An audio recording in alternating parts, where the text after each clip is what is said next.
Back to live show. UP రాజకీయాల్లో నిన్న పెను సంచలనం చోటు చేసుకుంది. గత కొద్ది రోజులుగా రోజుకొక మలుపు తిరుగుతూ సంక్షోభం పతాక స్థాయికి చేరుకుంటున్న పరిస్థితుల్లో నిన్న ఏకంగా పార్టీ జాతీయ అధ్యక్షుడైన ములాయం సింగ్ ని నేతాజీగా పిలుచుకునే ములాయంని పక్కన పెట్టి అఖిలేష్ అధ్యక్షుడి బాధ్యతలు చేపట్టడం, మళ్ళీ దీనంతటికీ నేతృత్వం వహించిన రామ్ గోపాల్ ని ములాయం పార్టీ నుంచి బహిష్కరించడం, ఇదంతా చట్ట విరుద్ధం, అనైతికమని ఆయన ఒక లేఖ రాశారు ఈసీకి. ఇప్పుడు ఆయన ఒక మార్గదర్శిగా ఎంచుకుని ఆయన నేతృత్వంలో ముందుకెళ్తామని అఖిలేష్ చెప్పడం, ఆయన పల్లెత్తు మాట కూడా అనకుండా చాలా తెలివిగా వ్యవహరించారా? ముఖ్యంగా ఇప్పుడు పార్టీ సింబల్ గురించి ఇటు అఖిలేష్ వర్గం అటు ములాయం వర్గం క్లెయిమ్ చేసుకుంటుంటే ప్రస్తుతానికి బాలైతే ఈసీ కోర్టులో ఉంది. మరి ఈసీ ఎటువంటి నిర్ణయం తీసుకుంటుంది? ఈ సంక్షోభం ఎటువంటి మలుపులు జరుగుతుంది? ప్రతిపక్షాలు నిశ్చితంగా గమనిస్తున్నాయి. బీజేపీ అయితే దీనంతా ఒక కుటుంబ హైడ్రామాగా కొట్టిపడేసి చివరికి దుఃఖాంతం అవుతుందని వెంకయ్యనాయుడు వ్యాఖ్యానించారు. ఏం జరిగే అవకాశం ఉంటుందనే సంబంధించి వాళ్ళ విషయంలో మాట్లాడదాం. మనతో పాటు గోనె ప్రకాష్ గారు, మాజీ ఎమ్మెల్యే, మాజీ ఆర్టీసీ చైర్మన్, జాతీయ రాజకీయ విశ్లేషకులు, విజయబాబు గారు, ఆర్టీఐ కమిషనర్, సీనియర్ జర్నలిస్ట్, రాజకీయ విశ్లేషకులు, అల్జాపూర్ శ్రీనివాస్ గారు, తెలంగాణ బీజేపీ సీనియర్ నాయకులు, కొద్దిసేపట్లో కాంగ్రెస్ నాయకులు మనతో జాయిన్ అవుతారు. రైట్, విజయబాబు గారు, ముందు మీతో ప్రారంభిద్దాం. ఒకటి, రోజుకొక మలుపు తిరుగుతోన్న యూపీ రాజకీయ సంక్షోభం. నిన్న నేతాజీ ఊహించని చావుదెబ్బ కొట్టారా అఖిలేష్? అసలు కనీసం ఆయన పార్టీ జాతీయ అధ్యక్షుడి నుంచి పక్కన పెట్టేస్తారని ఎవరు కూడా అనుకుని ఉండకపోవచ్చు. ఫస్ట్ మీ అనాలిసిస్ ఏంటి దీని మీద? ఇదేంటంటే రాజకీయాల్లో సన్ స్ట్రోక్స్ అనేవి మనకి కొత్త కాదు. అయితే ఇదేంటంటే చాలా ఊహించినటువంటి పెద్ద దెబ్బ.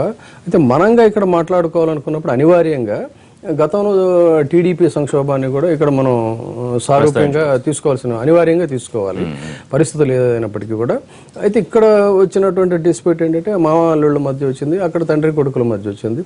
తండ్రి కొడుకులే కాకుండా అక్కడ ఏంటంటే మళ్ళీ పురాణాల్లోకి వెళ్తే సుందరులాగా, విభీషణుడు దీనిలాగా కూడా అవన్నీ కూడా కనిపిస్తా ఉన్న పరిస్థితి. అయితే ఇక్కడ గమనించాల్సినటువంటి అంశం ఏంటంటే యూపీలో జరుగుతున్నటువంటి ఈ హైడ్రామా యావత్తు భారతదేశంలో రాజకీయ పార్టీల యొక్క మనుగడ, వాటి రాబోయే ఎన్నికల యొక్క సమీకరణాలకి వాటన్నిటికీ కూడా కేంద్ర బిందు. ఇది కేవలం వాళ్ళ కుటుంబ సమస్య, లేకపోతే యూపీ రాజకీయాలకు ఏదైతే మనం వాళ్ళు ఇంత మాట్లాడుకోవాల్సిన అవసరం లేదు. కానీ దీని ప్రభావం అక్కడ ఏ రకంగా ఉంటుంది, మిగతా పార్టీలు ఈక్వేషన్స్ ఎలా మారుతాయి, ఎలా బలోపేతం అవుతాయి అనేదిగో చూడాలి. ఇక ఈ రోజునే వాళ్ళు ఎలక్షన్ కమిషన్ వాళ్ళు సింబల్ కోసం వెళ్తున్నారు. సింబల్ కోసం వెళ్తున్నప్పుడు కూడా అనుకునేది ఏంటి, ఫౌండర్ ప్రెసిడెంట్గానేమో ములాయం సింగ్ యాదవ్ ఫౌండర్ ప్రెసిడెంట్గా ఆయన ఉన్నాడు కాబట్టి ఖచ్చితంగా ఆయనకే సింబల్ రావాలనేటువంటిది ఒకవైపు వినిపిస్తుంది. అయితే మెజారిటీ శాసనసభ్యులు వీళ్ళందరూ కూడా 38 సంవత్సరాల అఖిలేష్తో, కేవలం 38 సంవత్సరాల వయసులో ముఖ్యమంత్రి అవటమే కాకుండా ఇవాళ రాజకీయాల్లో ఒక పెను సంచలనంగా కేంద్ర బిందువుగా ఉన్నటువంటి వ్యక్తి అతనికి వస్తుంది అనేది ఇది. అయితే ఈసీ నేను అనుకోవటం ఏంటంటే ఈ ఉభయులు కూడా వాళ్ళ వాదనలు విన్న తర్వాత అసలు సింబల్ని స్టాల్ చేసే అవకాశాలు కూడా ఎక్కువగా ఉన్నాయి. సింబల్ని కనుక ఎన్నికల గుర్తుని ఎప్పుడైతే స్టాల్ చేస్తారో మళ్ళీ సారూప్యాన్ని, ఎందుకంటే అక్కడ సైకిల్ గుర్తు, ఇక్కడ సైకిల్ గుర్తు, ఇక్కడ కూడా ఎన్నికల గుర్తు కోసం ఫైట్ జరిగింది. ఈ సింబల్ని స్టాల్ చేసినప్పుడు పూర్తిగా వాళ్ళ యొక్క విజయావకాశాలు అనేటువంటి రెండు ముక్కలుగా వర్టికల్గా డివైడ్ అయిపోవటమే కాకుండా సింబల్ ఎప్పుడైతే పోతుందో ఆ రెండు పార్టీలు ఉనికిపోయే అవకాశం ఉంది. అయితే మెజారిటీ సభ్యులు వచ్చి ఇతను శభాష్ బ్రహ్మాండంగా చేశాడు యంగ్స్టర్ అనే ఒక ఇమేజ్ కనుక వచ్చినట్టయితే కాంగ్రెస్ చాలా నిశ్చితంగా ఈ పరిణామాలన్నీ కేవలం బీజేపీ మాత్రమే కాకుండా ఎక్కువగా కాంగ్రెస్ కూడా నిశ్చితంగా పరిశీలిస్తూ ఉంది. అయితే పరిస్థితులు వాళ్ళు అనుకున్నట్టుగా కనుక అయినట్లయితే, మెజారిటీగా ఇతను సస్టైన్ అయితే రేపు పొద్దున్న లోకేష్ కనుక అఖిలేష్, అప్పుడు కాంగ్రెస్ పార్టీ అఖిలేష్తో వెళ్ళాలి అనేటువంటి ఒక అవకాశం ఉంది. అంటే ఇటు పూర్తిగా బీఎస్పీతో తలుపులు పూర్తిగా మొయ్యలేదు, కానీ అటు ఒకవైపు డోర్ ఓపెన్ చేస్తూనే ఇటువైపు కూడా పరిణామాలను జాగ్రత్తగా, అంటే ఒక పెను సంచలనాలు ఉన్నప్పుడు ఏంటంటే అది ఎంత నెగిటివిటీ ఉన్నా కూడా ఒక్కొక్కసారి అదే పాజిటివ్గా మారే అవకాశం కూడా ఉంది. సో ఆ పరిస్థితుల్లో దానికోసం చూస్తున్నారు. మొత్తంగా అయితే ఇది బీజేపీకి ఒక రకంగా ఆనందకరమైనటువంటి అంశమే. ఎందుకంటే ఇప్పుడు అక్కడ ఏదైనా సరే పాగా వేయాలనుకోవటం, డిమానిటైజేషన్లో కొంత డిఫేమ్ కావటం, అలాంటి పరిస్థితులు అధికారంలో ఉన్నటువంటి పార్టీ వర్టికల్గా చీలినప్పుడు బీఎస్పీలో ఏంటంటే నల్లధనం అనేటువంటిది బయటపడిందని రకరకాల ఆరోపణలు, తర్వాత ఈ వలసల వ్యవహారాలు ఉన్నప్పుడు దీన్ని తమకు అనుకూలంగా మార్చుకోవాలని బీజేపీ ట్రై చేస్తుంది. మొత్తంగా ఈ సంక్షోభం అయితే సంతోషంగా సమసిపోదు, ఇది వర్టికల్ డివిజన్ అనివార్యం అనేది. ఎందుకంటే కుటుంబంలో కలహాలు తారస్థాయికి చేరిన పరిస్థితుల్లో దీన్ని మనం ప్రకాష్ గారు, మీరు ఎట్లా విశ్లేషిస్తారు? ఒకటి, ఇంత కురువృద్ధుడు, రాజకీయంగా ఎన్నో డక్కాముక్కీలు తిని ఉన్న ములాయం ఎక్స్పెక్ట్ చేయని మూవ్ తో ఆయన ఎటువంటి స్టెప్ తీసుకునే అవకాశం ఉండొచ్చు? రేపు 5వ తారీఖు మళ్ళీ కాల్ఫర్ చేశారు జాతీయ సదస్సుకు సంబంధించి. అది ఏ రకంగా జరిగే అవకాశం ఉండొచ్చు? సింబల్కి సంబంధించి ఎవరి వైపుకి వచ్చే అవకాశం ఉంటుంది? ఇప్పుడున్న యూపీ రాజకీయాల్లో ఒక ములాయం సింగ్ వాళ్ళ కుటుంబ సమస్య కాదు, విజయబాబు గారు అన్నట్టు ఇది దేశ రాజకీయాల మీద ప్రభావితం చేసే అవకాశం ఉంది. ఎందుకంటే 80 స్థానాలు, 403 అసెంబ్లీ కౌంట్ కాదనుకోండి, 80 లోకసభ స్థానాలు, 534. ఈ ఎన్నిక తర్వాత ఏదైతుందో మోడీకి కూడా అగ్ని పరీక్ష అవుతుంది. అతని ఈ నోట్లు రద్దు చేసిన తర్వాత ఏదైతుందో యూపీలో మనకంటే సౌత్ స్టేట్స్ నేను ఎక్కువ ఫాలో కాలేదనుకోండి, తమిళనాడు, కర్ణాటక అండ్ ఆంధ్రప్రదేశ్, తెలంగాణ, కేరళ చూసినప్పుడు అక్కడ ఏదైతుందో ఎన్నికల్లో దృష్టి పెట్టుకుని ఏదైతుందో కరెన్సీని ఎక్కువ ఇష్యూ చేశారు. ప్రజలు ఇంత బారులు తీర్చేయలే, కానీ విత్ డ్రాస్ అనేది సేమ్ కనుక దీని ప్రభావం చాలా ఏదైతుందో ప్రజల మీద కూడా ఉంది. అక్కడ ఉండే కుల రాజకీయాలు చూసినప్పుడు ఏదైతుందో ఇప్పుడు ఈ యొక్క క్రైసిస్ ఏదైతుందో మొన్నటి వరకు ఈ నోట్ల రద్దు కంటే ముందు వచ్చిన వివిధ సర్వేల ప్రకారం కానీ ఫీడ్బ్యాక్ ప్రకారం కానీ ఏదైతుందో బీజేపీకి ఒక కొంచెం ఎడ్జ్ సింగిల్ లార్జెస్ట్ గా ఉండే, followed by Mayawati, followed by SP ఉండే. కాంగ్రెస్ అంటే నామమాత్రం 10-12 సీట్లే ఇండివిజువల్ చేసినప్పుడు, కలిసినప్పుడు డిఫరెంట్ పొజిషన్. తో ఇప్పుడున్న సిచ్యువేషన్ లో అక్కడ ముస్లిం ఓట్ ఏదైతుందో 20%, 21% దళిత్, బ్రాహ్మణ్ ఏదైతుందో 10%, తర్వాత యాదవ్ 7%. ఈ కుల సమీకరణ చూసినప్పుడు ఏదైతుందో ఈ క్రైసిస్ ఏదైతుందో ఖచ్చితంగా బీజేపీని ఓడియాలనే ఉద్దేశంతో మైనార్టీ ఓట్లు కంప్లీట్ టర్న్అవుట్ ఏదైతుందో మన మాయావతికి అయ్యే అవకాశం ఉంది. మాయావతి కూడా ఇప్పుడు గతంలో కంటే ముస్లిం ఓటు బ్యాంక్ వచ్చింది, ఆమెకు 33-34% వచ్చింది, కానీ ఇప్పుడు ఎక్కువ వచ్చే అవకాశం ఉంది. సీట్లు కూడా ఎక్కువ ఇస్తుంది. 2 సార్లు ముఖ్యమంత్రి బీజేపీ భాగస్వామ్యం ఉండి ఆమె అయిన తర్వాత 2007 ఎన్నికల్లో ఫస్ట్ టైం ఈ దళితులు, బలహీన వర్గాలనే కార్డును పక్కకు పెట్టేదైతుందో ఆమె జాట్లకు గానీ తర్వాత ఏదైతుందో బ్రాహ్మణ్స్ గానీ మాక్సిమం సీట్లు ఇచ్చారు. ఆ సీట్లు ఇవ్వడం వల్ల ఆమె సింగిల్ అంటే ఏకపక్షంగా 200 పైన సీట్లు వచ్చేదైతుందో ముఖ్యమంత్రి అయింది 2007లో. 12లో ఓడిపోయింది అనుకోండి. ఇప్పుడున్న సిచ్యువేషన్స్ లో బీఎస్పీకి ఏదైతుందో క్లారిటీగా సింగిల్ లార్జ్ చేసే అవకాశం ఉంది. కాంగ్రెస్ కూడా సోనియా గాంధీ ఒక ఉద్దేశం అంటే ఒక ఇద్దరు పెద్ద నాయకులతో అనుకోకున్న సందర్భంలో కలిసినప్పుడు సోనియా గాంధీ బీఎస్పీతో కలవాలని ఇంట్రెస్ట్ ఉంది. ఎస్పీ వాళ్ళేమో కాంగ్రెస్ రెడీ అని చెప్పి అఖిలేష్ ఎండార్ చేశాడు 4-5 సార్లు, కానీ కాంగ్రెస్ సైడ్ నుంచి ఇప్పటివరకు లేదు. బీఎస్పీ కనుక కాంగ్రెస్ కలిసేది ఉంటే 200 పైన క్రాస్ అవుతుంది అనేది కాంగ్రెస్ ఒక సర్వేల ప్రకారం. ఇవి తర్వాత పరిణామాలు. కానీ ఇప్పుడు రేపు 5వ తారీఖు మొత్తం జాతీయ సదస్సుకు పిలిచారు. మొన్న బహిష్కరించిన తర్వాత అఖిలేష్ ని ఈయన ఒక బల పరీక్ష చేస్తే అఖిలేష్ బలం ఏంటో తెలిసిపోయింది ములాయంకి. సో మళ్ళీ దాన్ని వెనక్కి తీసుకోవడం తర్వాత ఈ పరిణామం. ఇప్పుడు రేపు 5వ తారీఖు ములాయంకి ఎటువంటి రెస్పాన్స్ వచ్చే అవకాశం ఉంటుంది? ఏ రెస్పాన్స్ వచ్చినా ఆయన జాతీయ అధ్యక్షుడు. జనరల్ గా ఎలక్షన్ కమిషన్ దాంట్లో ఏదైతుందో లిమిటెడ్ 100 ఎంతో ఎగ్జిక్యూటివ్ ఇవి ఉంటాయి తప్పితే మెంబర్షిప్ టోటల్ ఏదైతుందో పేర్లు అక్కడ నామోదు ఉండే ఫిగరే ఉంటది. జాతీయ అధ్యక్షుని పర్మిషన్ లేకుంటే ఏదైతుందో ఒక మీటింగ్ పెట్టి దాన్ని స్ప్లిట్ చేసిన కనుక వాళ్ళు సింబల్ క్లెయిమ్ చేస్తారు, ఇటు వీలు చేస్తారు. మార్చిలో జరగబోయే 5-6 రోజులు 7-8 రోజుల్లో ఎలక్షన్ నోటిఫికేషన్ రావచ్చు. ఇటువంటి క్రైసిసే భారతదేశంలో 71లో ఏదైతుందో ఇందిరాగాంధీ ప్రధానమంత్రిగా ఉండి నిజంగా కాంగ్రెస్ ప్రెసిడెంట్ గా ఉండి క్రైసిస్ చేయాలి.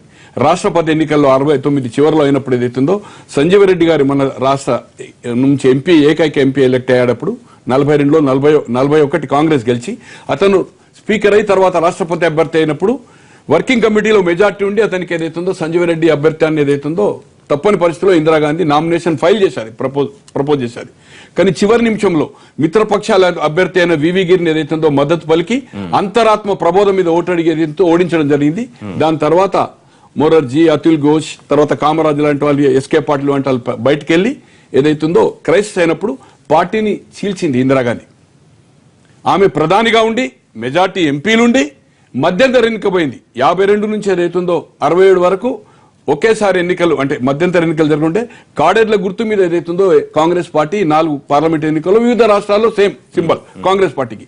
71లో ఇందిరాగాంధీ క్లెయిమ్ చేసింది గుర్తును, అక్కడ నిజలిగప్ప కాంగ్రెస్ క్లెయిమ్ చేసింది. తా ఉన్న పరిస్థితులు ఏదైతుందో ఆ మధ్యంతర ఎన్నికల్లో 72 అంటే స్నాప్ పోల్ ముందస్తు ఎన్నికలు ఏదైతుందో ఆ సింబల్ సీజ్ అయిపోయింది. అదే మళ్ళీ 77లో ఇందిరాగాంధీ ఏదైతుందో బ్రహ్మాంద్ రెడ్డిని కాంగ్రెస్ ప్రెసిడెంట్ చేసి జనతా ప్రభుత్వం ఉన్నప్పుడు డిఫరెన్స్ ఒపీనియన్ వచ్చినప్పుడు ఆంధ్రప్రదేశ్, కర్ణాటకలో జరిగిన మార్చిలో జరిగిన 78 ఎన్నికల్లో ఆమె బయటకు వచ్చి సింబల్ గురించి డిస్ప్యూట్ చేయకుండా ఆమె చేయి సింబల్ మీద ఇక్కడ 2 రాష్ట్రాలు గెలవడం జరిగింది. ఆవుదూడ మీద గుర్తు మీద వాళ్ళు గెలిచారు. ఖచ్చితంగా ఇప్పుడు ఏదైతుందో ఇప్పుడున్న పరిస్థితిలో పొలిటికల్ ఇంటర్ఫరెన్స్ అప్పటికంటే ఇప్పుడు ఎక్కువ ఉంది కనుక బీజేపీ ఏదైతుందో ఇంటర్ఫెర్ అయ్యి నాకుండే ఆలోచన ప్రకారం ఖచ్చితంగా ఏదైతుందో సింబల్ ఏదైతుందో టైం ఎక్కువ లేదు కనుక సింబల్ సీజ్ అయ్యే అవకాశం ఉంది. కానీ అఖిలేష్ కి మాత్రం మెజార్టీ ఉందని సింబల్ రాదు. గత అనుభవం దృష్ట్యా 71 ఏదైతుందో ఇందిరాగాంధీకి మెజార్టీ ఎంపీలు ఉండే, ప్రధాని ఉండే, అయినా కూడా ఆమె సింబల్ దొరకలేదు కనుక ఇప్పుడు అఖిలేష్ కు దొరికే అవకాశం లేదనే నా ఉద్దేశం. రైట్. మల్లిరావు గారు కాంగ్రెస్ పార్టీ సీనియర్ నాయకులు, మాజీ ఎంపీ మనతో లైవ్ షోలో జాయిన్ అయ్యారు. వారు మాట్లాడే ముందు శ్రీనివాస్ గారు, మీరు మొత్తం ఈ ఎపిసోడ్ అంతా ఎట్లా చూస్తున్నారు? బీజేపీకి ఎటువంటి అవకాశాలు, ఈ సంక్షోభం బీజేపీకి ఏమన్నా లాభపడే అవకాశం ఉంటుందా? డెఫినెట్ గా ఇక్కడ భారతీయ జనతా పార్టీ ప్రతి గ్రామ స్థాయిలో కూడాను పార్టీ చాలా పటిష్టంగా తయారు చేసుకుంటా ఉన్నది. దేశం మొత్తంలో కూడాను మంచి లీడర్షిప్ పర్సనాలిటీస్ అక్కడ ఉన్నారు. రాజ్నాథ్ సింగ్ గారు కావచ్చు, వినయ్ కటియార్ కావచ్చు, కల్రాజ్ మిశ్రా, ఇవన్నీ సీనియర్ పోను కూడాను ఇంకా అనేక మంది చాలా మంది మంచి లీడర్స్ ఎమర్జ్ అయినారు అక్కడ. ఆల్టర్నేటివ్ గా రాజ్నాథ్ సింగ్ గారి యొక్క హయాంలో ఉన్నటువంటి అడ్మినిస్ట్రేషన్ కి ఇప్పటికి పోలుస్తా ఉన్నారు. మాయావతి కావచ్చు, ములాయం కుటుంబాల యొక్క పరిపాలనకి బీజేపీ పరిపాలనకు బాగా తేడా గమనిస్తా ఉన్నారు ప్రజలందరూ కూడా. ఇవాళ ఉన్నటువంటి లేటెస్ట్ గా నిన్న మొన్న జరిగినటువంటి డిమానిటైజేషన్ కారణంగా కూడా అక్కడ ప్రజల్లో మా పేదరికం గత దశాబ్దాల కాలంగా ఉన్నటువంటి పేదరికం నుంచి బయటపడేటువంటి సందర్భం వచ్చింది. మోదీ గారి నాయకత్వంలో మా ఉత్తరప్రదేశ్ అంటే దేశం మొత్తంలో 18 to 19% షేర్ చేస్తే ఆ పాపులేషన్ అక్కడ ఏ రంగంలో కూడా డెవలప్ కాలేదు ఉత్తరప్రదేశ్ ఇప్పటికి కూడా. ఏదో కొద్దో గొప్ప మొదలయ్యే దశలో ఈ బీఎస్పీ కారణంగా బీజేపీ యొక్క గవర్నమెంట్ డిస్టర్బ్ చేయడం కారణంగా అక్కడ పరిపాలన మంచి ట్రాక్ లో పడ్డ పరిపాలన మరి ఆగిపోయింది. ఇవాళ మళ్ళీ ఆ యొక్క కాలం రావాలి మాకు బీజేపీ పరిపాలన రావాలని చెప్పేసి కోరుకుంటా ఉన్నారు. కాబట్టి ఇవాళ ఎక్కడ చూసినా గానీ అక్కడ జరిగినటువంటి ఎన్నికల్లో కావచ్చు, బై ఎలక్షన్లో కావచ్చు, ఆ ప్రాంతం అంతా కూడా బీజేపీ కోర్టుకు ఇవాళ పరివర్తన ర్యాలీ చూడండి. ఏ రకంగా ప్రజలంతా ఇప్పుడు ఈ సంక్షోభాన్ని లేకపోతే దీని క్లైమాక్స్ అనుకోవచ్చా? ఎట్లా ఇప్పుడు తండ్రి కొడుకుల మధ్య జరుగుతున్న వివాదానికి సంబంధించి ఎటువంటి మలుపు తిరుగుతుందని మీరు అంచనా వేస్తారు? డెఫినెట్ గా ఇది ఒక కుటుంబ తగాదాల కారణంగా ప్రజలు కూడా విసిగిపోయి ఇదంతా ఏందబ్బా పదవుల పంచాయతీ అని చెప్పేసి దూరం కొట్టేటువంటి అవకాశం ఉంటుంది.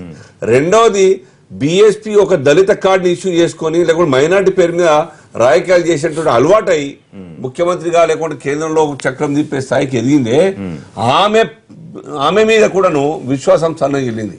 ఇవాళ సోఫార్ 19% ముస్లింస్ ఉన్నా 21% దళితులు ఉన్నా గానీ ఇవాళ ఆ దళితుల్లో మైనార్టీలో కూడా చీలికలు వచ్చేటువంటి అవకాశం ఉన్నది, వస్తుంది కూడా.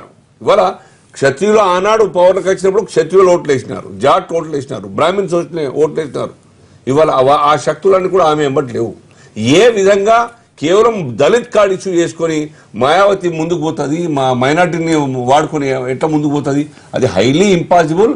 విశ్వాసం లేనప్పుడు వాళ్ళు వేసే వాళ్ళు కూడా వేయరు. జనరల్ గా పోటీ దరిదాపుల్లో లేదు అనుకున్నప్పుడు వాళ్ళు కూడా టిల్ట్ అయితే ఓట్లని కూడాను.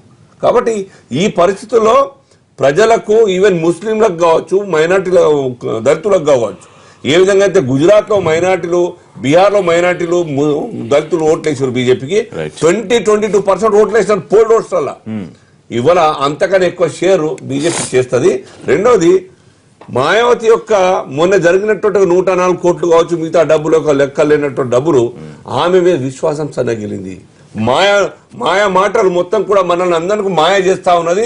ఆమె మొత్తం కడుపు నింపుకుంటా ఉన్నది, బ్యాంకులు నింపుకుంటా ఉన్నది చెప్పి భావిస్తున్న జనం ఇవాళ బీజేపీకి సపోర్ట్ చేసే అవకాశం ఉన్నది. రైట్. రవి గారు, కాంగ్రెస్ ఎస్పీ పొత్తుకు సంబంధించి ఏం జరుగుతుందనేది ఒక పక్కన అయితే, ఇవాళ ఎస్పీలో జరిగిన ఈ వివాదం లేకపోతే సంక్షోభం సంబంధించి ముందు మీరు ఎట్లా విశ్లేషిస్తారు? రెండోది, ఈ అనుకోని దెబ్బతిన్న ములాయం ఎటువంటి మూవ్ తీసుకోవచ్చు?